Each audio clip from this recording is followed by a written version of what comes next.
ഈ വീഡിയോയിൽ കുറേ നിർണായകമായിട്ടുള്ള ഡെവലപ്മെൻറ്റുകൾ ഉണ്ടായിട്ടുണ്ട്. അപ്പോൾ അതാണ് നമ്മൾ ഇതിനകത്ത് ഉൾപ്പെടുത്തിയിരിക്കുന്നത്. പ്രത്യേകിച്ച് നോർഡിക് മിലിറ്ററീസ് എന്ന് പറയുമ്പോഴത്തേക്കും നാറ്റോയുമായിട്ട് ബന്ധപ്പെട്ട ആ ഒരു സംഘടനകൾ തന്നെയാണ്. അപ്പോൾ അതിൽ സ്വീഡനും ഇന്ത്യയും തമ്മിലുള്ള പാർട്ട്ണർഷിപ്പ് എഗ്രിമെൻറ്റ് പ്രകാരം ഇന്ത്യയിൽ നിന്നും ആർട്ടിലറി ഗൺ വാങ്ങിക്കാൻ വേണ്ടിയിട്ട് ഈ നോർഡിക് മിലിറ്ററി താല്പര്യം പ്രകടിപ്പിച്ചിട്ടുണ്ട്. അവരതുമായിട്ട് ബന്ധപ്പെട്ട് മുന്നോട്ട് വന്നിരിക്കുകയാണ്.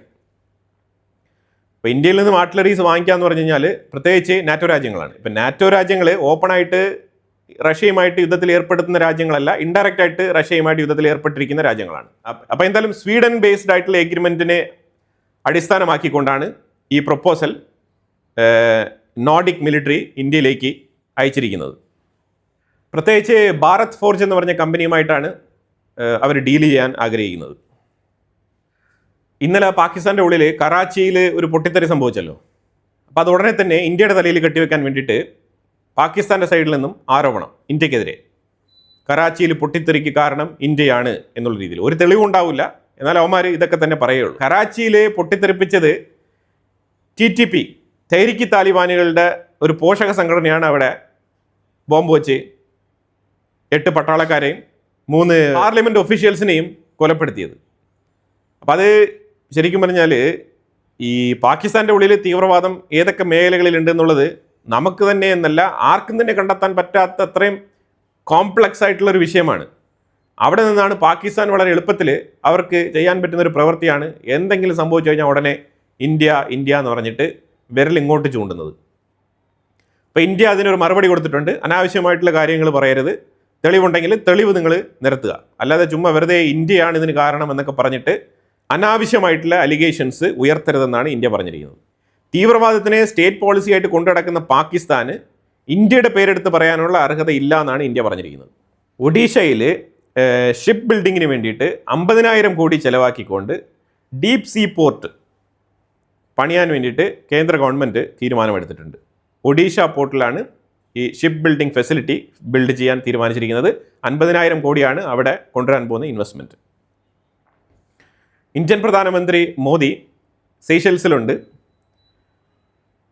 അപ്പോൾ അവിടെ മാരിടൈം കോപ്പറേഷൻ ശക്തിപ്പെടുത്തുന്നതുമായിട്ട് ബന്ധപ്പെട്ട് സീഷെൽസിനെ ഇന്ത്യൻ ഓഷനിലേക്ക് കണക്ട് ചെയ്യുന്നതായിട്ടുള്ള ഒരു പ്രസ്താവനയാണ് പുറപ്പെടുവിച്ചിരിക്കുന്നത്.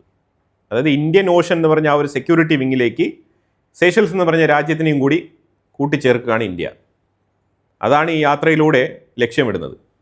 അതുപോലെ സീഷെൽസ് എന്ന് പറഞ്ഞ രാജ്യത്തിന് $175 മില്യൺ 175 മില്യൺ വർത്തുള്ള പാക്കേജാണ് ഇന്ത്യ പ്രഖ്യാപിച്ചിരിക്കുന്നത്.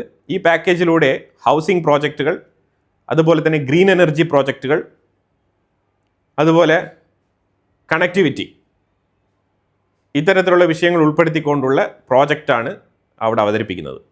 അതിന് വേണ്ടിയിട്ട് ആ പ്രോജക്റ്റിന് വേണ്ടിയിട്ടാണ് ഈ $175 മില്യൺ അനുവദിച്ചിരിക്കുന്നത്. ഇന്ത്യയുടെ ഫോറിൻ സെക്രട്ടറി വിക്രം മിശ്രിയാണ് ഈ വിഷയം റിപ്പോർട്ട് ചെയ്തിരിക്കുന്നത്. അതുപോലെ അവിടെയും നമ്മളുടെ ഡിജിറ്റൽ പേയ്മെൻറ്റ് സിസ്റ്റമായിട്ടുള്ള UPI പേയ്മെൻറ്റ് സിസ്റ്റം ഇംപ്ലിമെൻറ്റ് ചെയ്യുന്നുണ്ട്. ഡിജിറ്റൽ ഇന്ത്യയുടെ ഭാഗമായിട്ടുള്ള പ്രോജക്റ്റാണ്. അതിൻ്റെ എക്സ്പാൻഷൻ എന്നുള്ള രീതിയിലാണ് ഇപ്പം സീഷെൽസ് എന്ന് പറഞ്ഞ രാജ്യത്തും ഈ UPI പേയ്മെൻറ്റ് സിസ്റ്റം ഇംപ്ലിമെൻറ്റ് ചെയ്യുന്നത്. ഒരു സൈഡിൽ കറാച്ചിയിൽ നടന്ന ബോംബ് ബ്ലാസ്റ്റിന് ഇന്ത്യയെ കുറ്റം പറയുന്ന പാകിസ്ഥാൻ അഫ്ഗാനിസ്ഥാൻ ബോർഡറിൽ ഇന്നലെ രാത്രി ഉടനീളം ആക്രമണം നടത്തിയിട്ടുണ്ട്.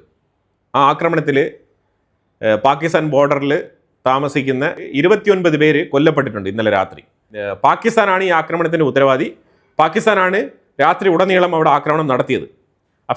പാകിസ്ഥാൻ ബോർഡറിലാണ് ഈ ആക്രമണം നടത്തിയിരിക്കുന്നത്. ഇനി അഫ്ഗാനിസ്ഥാൻ ഇങ്ങോട്ട് തിരിച്ചടിക്കും. വീണ്ടും പാകിസ്ഥാൻ തമ്മിലുള്ള പ്രശ്നം തുടങ്ങുകയാണ്. സൗദി അറാംകോയുടെ ഒരു ഹെലികോപ്റ്റർ തകർന്നു വീണ് 14 പേര് കൊല്ലപ്പെട്ടിട്ടുണ്ട്. ഇത് ശരിക്കും അറ്റാക്കാണോ എന്ന് ചോദിച്ചു കഴിഞ്ഞാൽ ഒന്നും തന്നെ ഉറപ്പിച്ച് പറയാനില്ല. ക്രാഷ് ആയെന്നാണ് പറയുന്നത്. റാസ്തനൂറ എന്ന് പറഞ്ഞ ആ ഒരു പ്ലാന്റിൻ്റെ മേളിൽ കൂടെ പറക്കുമ്പോഴാണ് ഈ അപകടം സംഭവിച്ചിരിക്കുന്നത്. ആൾമോസ്റ്റ് രാവിലെ ഒരു 6 മണിക്കാണ് ഈ അപകടം നടന്നിരിക്കുന്നത്. അമേരിക്കയും ഇറാനും തമ്മിൽ അടുത്ത കൂടിക്കാഴ്ച ദോഹയിൽ വെച്ച് നടത്താമെന്നാണ് പറഞ്ഞിരിക്കുന്നത്. ഖത്തറിനും ഒക്കെയാണ്. ഖത്തറാണ് ഇതിനിപ്പം നേതൃത്വം വഹിക്കുന്നത്. ഖത്തറിൻ്റെ ഇൻവോൾവ്മെൻറ്റിനെ കുറിച്ച് നമ്മൾ ഇതിനു മുമ്പ് തന്നെ പറഞ്ഞിട്ടുണ്ട്. പാകിസ്ഥാനെ സൈഡ് ലൈനിലാക്കിക്കൊണ്ട് ഖത്തർ രംഗത്ത് വരികയാണ്. ഖത്തറാണ് ലാസ്റ്റ് ഡീൽ ഉണ്ടാവാനും കാരണമായി തീർന്നത്. അവർ നടത്തിയ 17 മണിക്കൂർ ചർച്ചയിലാണ് ഇറാൻ ഈ ഡീലിന് സമ്മതിച്ചത്. അല്ലാതെ പാകിസ്ഥാൻ്റെ കഴിവുകൊണ്ടൊന്നുമല്ല. പാകിസ്ഥാൻ ഇതിനെ വലിയ രീതിയിൽ ക്രെഡിറ്റ് ഏറ്റെടുക്കാൻ വേണ്ടിയിട്ടുള്ള നാടകങ്ങളൊക്കെ നടത്തിയിട്ടുണ്ടായിരുന്നു, അതൊക്കെ കഴിഞ്ഞു. പക്ഷെ എന്നാലും ഇവിടെ യുദ്ധം നടന്നുകൊണ്ടിരിക്കുകയാണ്, അത് വേറെ കാര്യം. പക്ഷെ പാകിസ്ഥാനെ സംബന്ധിച്ചിടത്തോളം അവർ എന്തോ നടത്തി തീർത്തു എന്നുള്ള മട്ടിൽ ഷഹബാസ് ഷെരീഫിൻ്റെ ആ ഒരു സ്പീച്ചൊക്കെ കേട്ട് കഴിഞ്ഞാൽ ഒരു ഗ്ലോബൽ ലീഡറായിട്ട് ഉയർന്നിരിക്കുന്നു എന്നുള്ള തലത്തിലാണ് പുള്ളിക്കാരൻ്റെ ആ ഒരു സ്പീച്ച്. അപ്പോൾ എന്തായാലും ദോഹയിൽ അമേരിക്കയുടെ പ്രതിനിധികളും അതേപോലെ ഇറാൻ്റെ പ്രതിനിധികളും എത്തും.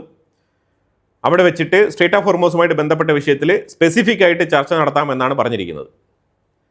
ടോൾ പിരിക്കാനുള്ള പെർമിഷൻ മാത്രം അമേരിക്ക ഓക്കെ പറയുന്നുവെങ്കിൽ ഇറാൻ വേറെ പ്രശ്നങ്ങളൊന്നും ഉണ്ടാക്കില്ല. പക്ഷേ ടോൾ പിരിക്കാൻ ഓക്കെ ആണെന്ന് അമേരിക്ക സമ്മതിച്ചു കഴിഞ്ഞാൽ അതുപോലത്തെ നാണക്കേട് അമേരിക്കയ്ക്ക് വേറൊന്നുമില്ല. വെനിസുലയുടെ എർത്ത് ക്വേക്കിൽ ഇതുവരെ കിട്ടിയ മൃതദേഹങ്ങളുടെ എണ്ണം 1450 പക്ഷേ ഇത് 10,000 അല്ല, 20,000 അല്ല, 50,000 ആൾക്കാരെ കാണാനില്ല എന്നുള്ളതാണ് വാർത്ത.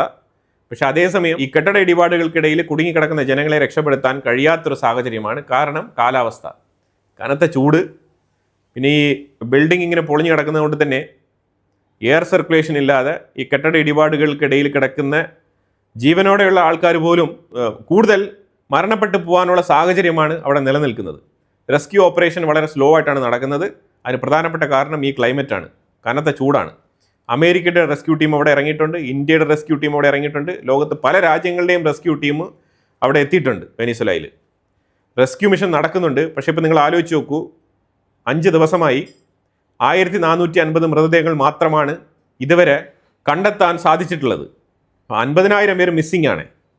അപ്പോൾ ഇനി എത്ര ദൂരം സഞ്ചരിക്കേണ്ടിയിരിക്കുന്നു എന്നുള്ളതാണ് മനസ്സിലാക്കേണ്ടത്. സിറ്റുവേഷൻ വളരെ ഗുരുതരമാണ്. ഇസ്രായേൽ ഒരു അഡ്വാൻസ്ഡ് ഡിഫൻസ് സിസ്റ്റം ഖത്തറിന് വിറ്റതായിട്ട് സൗദി അറേബ്യ റിപ്പോർട്ട് ചെയ്യുന്നുണ്ട്. സൗദി അറേബ്യയ്ക്ക് ഈ വിഷയം എങ്ങനെ കണ്ടെത്താൻ സാധിച്ചു എന്നുള്ളതിനെക്കുറിച്ച് അവർ കൊടുത്തിട്ടില്ല, അതിൻ്റെ സോഴ്സ് കൊടുത്തിട്ടില്ല. പക്ഷേ സൗദി അറേബ്യ ഇങ്ങനെ റിപ്പോർട്ട് ചെയ്തിട്ടുണ്ട്. എന്ത് ഡിഫൻസ് സിസ്റ്റമാണ് കൊടുത്തിരിക്കുന്നത് എന്നുള്ളത് വ്യക്തമാക്കിയിട്ടില്ല. ഇറാൻ്റെ ഫോറിൻ മിനിസ്റ്റർ അബ്ബാസ് അറക്ചി പറഞ്ഞിരിക്കുന്നത് സ്ട്രേറ്റ് ഓഫ് ഹോർമൂസിലേക്കുള്ള ഇടപെടൽ അമേരിക്ക നിർത്തണം. കാരണം അവിടെ ഇടപെട്ട് കഴിഞ്ഞാൽ IRGC ആക്രമണം നടത്തും. അതായത് അബ്ബാസ് അറക്ചി IRGC അല്ല പോലും, IRGC എന്ന് പറഞ്ഞിട്ട് വേറൊരു സംഘടനയുണ്ട്, അവർ അമേരിക്കയ്ക്കെതിരെ ആക്രമണം നടത്തും എന്നുള്ള രീതിയിലാണ് അബ്ബാസ് അറക്ചി ഈ സ്റ്റേറ്റ്മെൻറ്റ് പറഞ്ഞിരിക്കുന്നത്. ഈ അബ്ബാസ് അറക്ചി IRGCയുടെ ആൾ തന്നെയല്ലേ? ഇതൊക്കെ ഇറാൻ്റെ കളികളാണ്. ഇനി അഥവാ ഇറാൻ്റെ സൈഡിൽ നിന്നും ആക്രമണം നടത്തിയിട്ട് അവർ പറയും ഇത് വേറൊരു സംഘടനയാണ്, അവിടെ സ്ട്രേറ്റ് ഓഫ് ഹോർമൂസിൽ പ്രത്യേക ഒരു സംഘടനയുണ്ട്, അവരാണ് ഈ ആക്രമണങ്ങൾ നടത്തുന്നത്, ഞങ്ങളല്ല എന്ന് പറഞ്ഞിട്ട് തലയൂരാനും ഇവർ മടിക്കില്ല. ശരിക്കും പറഞ്ഞാൽ ഇറാൻ്റെ അടുത്ത് ചർച്ച നടത്തി ഈ വിഷയം പരിഹരിക്കാൻ പറ്റുമെന്ന് എനിക്ക് തോന്നുന്നില്ല. എനിക്കെന്നല്ല, ആർക്കും തോന്നുന്നില്ല. മെജോറിറ്റി അനാലിസ്റ്റുകളെല്ലാം തന്നെ പറയുന്നത് ഇറാൻ്റെ അടുത്ത് ചർച്ചയിലൂടെ ഈ വിഷയം പരിഹരിക്കുന്നത് വളരെ വളരെ പ്രയാസമാണെന്നാണ് പറയുന്നത്. അപ്പോൾ ഏതായാലും വളരെ നിർണായകമായിട്ടുള്ള വിഷയങ്ങളാണ് ഈ വീഡിയോയിൽ പങ്കുവച്ചത്. ഇതിനെക്കുറിച്ചുള്ള അഭിപ്രായങ്ങൾ കമൻറ്റ് ബോക്സിൽ രേഖപ്പെടുത്തുക. കൂടുതൽ വാർത്തകളുമായിട്ട് അടുത്ത വീഡിയോയിൽ വരാം. Thank you so much.